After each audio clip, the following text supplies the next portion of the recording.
بسم اللہ الرحمن الرحیم نحمدہ و نصلی علی رسولہ الکریم اما بعد۔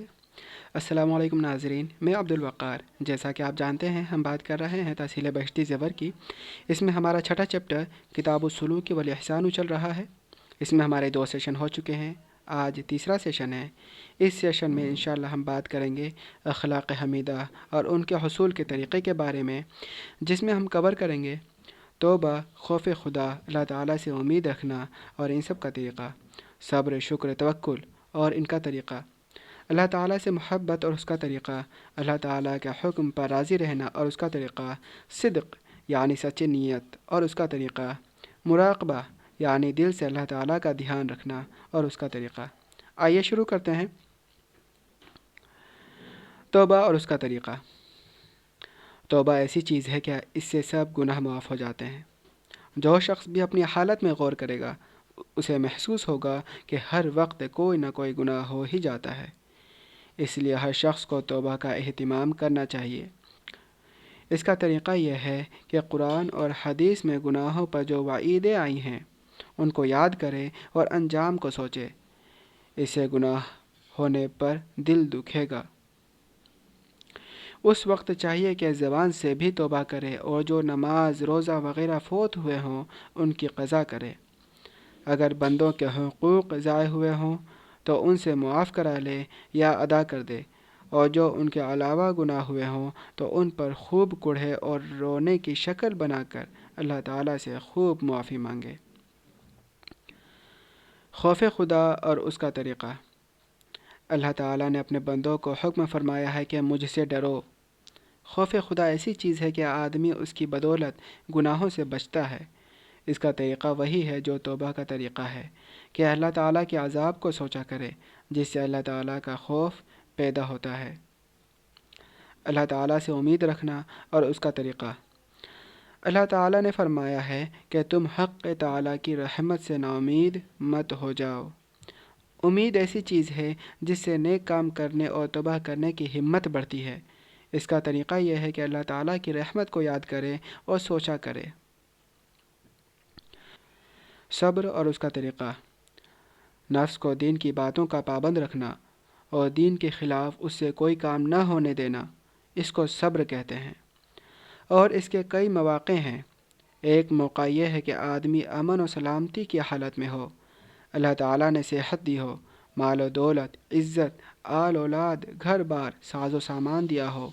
ایسے وقت کا صبر یہ ہے کہ آدمی مال و دولت کی وجہ سے بگڑ نہ جائے، اللہ تعالیٰ کو بھول نہ جائے، غریبوں کو حقیر نہ سمجھے، ان کے ساتھ نرمی اور حسن سلوک کرتا رہے۔ دوسرا موقع عبادت کا وقت ہے کہ اس وقت نفس سستی یا کنجوسی کرتا ہے، جیسے نماز کے لیے اٹھنے یا زکوٰۃ خیرات دینے میں۔ ایسے موقع پر 3 طرح کا صبر درکار ہے۔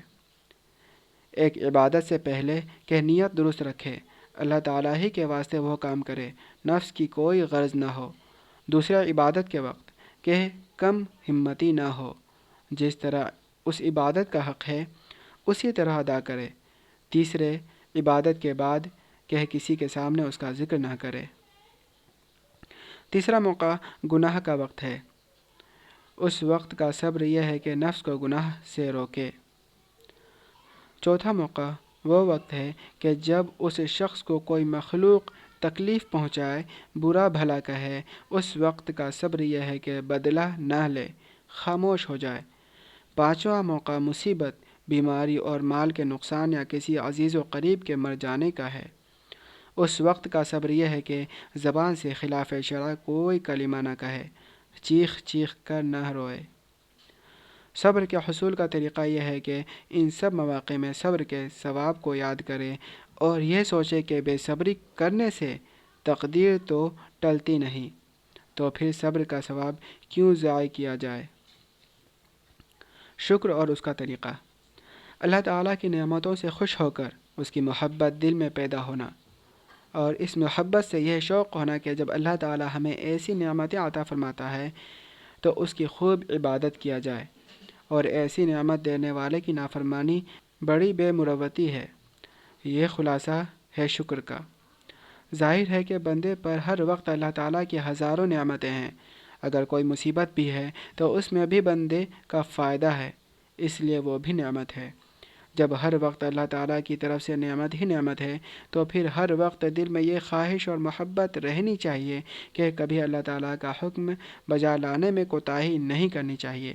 شکر کا طریقہ یہ ہے کہ اللہ تعالیٰ کی نعمتوں کو یاد کیا کرے اور ان کو خوب سوچا کرے۔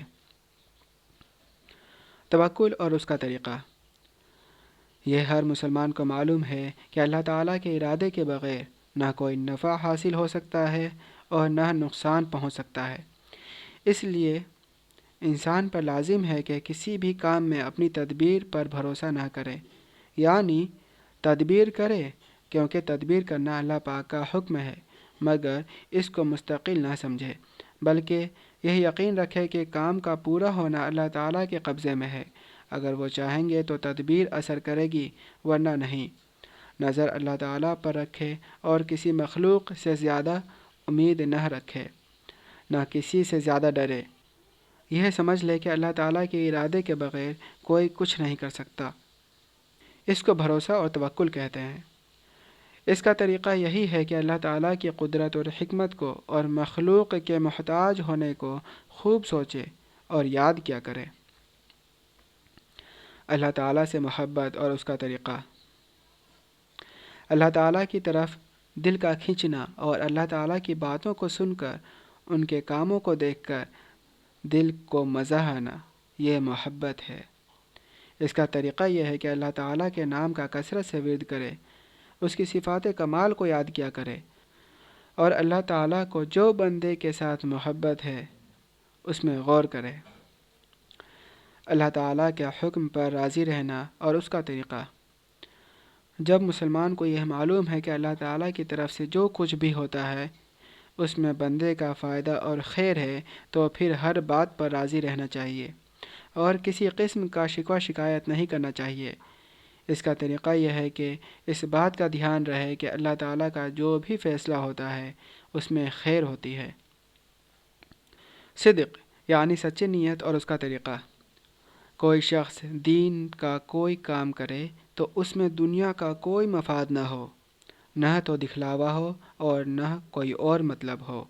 جیسے کسی کے پیٹ میں گرانی ہے، اس نے اس نیت سے روزہ رکھ لیا کہ ثواب بھی ملے گا اور پیٹ بھی ہلکا ہو جائے گا، یا نماز کے وقت پہلے سے وضو ہو مگر گرمی کی وجہ سے وضو دوبارہ کر لے کہ وضو بھی تازہ ہو جائے گا اور ہاتھ پاؤں بھی ٹھنڈے ہو جائیں گے، یا کسی سائل کو اس لیے دے دیا کہ اس کے سوال سے جان چھوٹے اور صدقہ بھی ہو جائے۔